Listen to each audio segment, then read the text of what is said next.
हाय नमस्ते आदाब सत श्री अकाल कैसे हैं आप सब उम्मीद है आशा सब चंगे होंगे Only the desks and benches had been worn smooth. The walnut trees in the garden were taller, and the hop-vine that he had planted himself twined about the windows to the roof.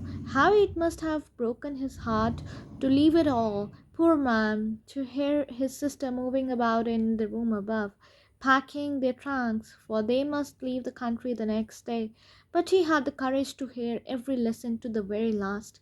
After the riding, we had a lesson in history, and then the babies chanted their ba bee boo bee bo boo down there at the back of the room. Old Hauser had put on his spectacles and, holding his primer in both hands, spelled the letters with them. You could see that he too was crying the letters with them.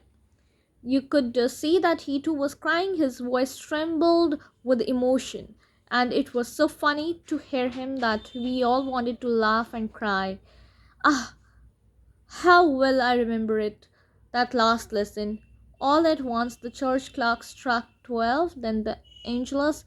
At the same moment, the trumpets of the Prussians returning from drill sounded under windows. M. Hamel stood up very pale in his chair. I never saw him look so tall. My friend said that my friend said he I but something choked him. He could not go on. Then he turned to the blackboard, took a piece of chalk, and bearing on with all his strength, with all his might, he wrote as large as he could. That means in bold letters he wrote, "Vive la France." That means long live France. Then he stopped and leaned his head against the wall, and without a word he made a gesture to us with his hand.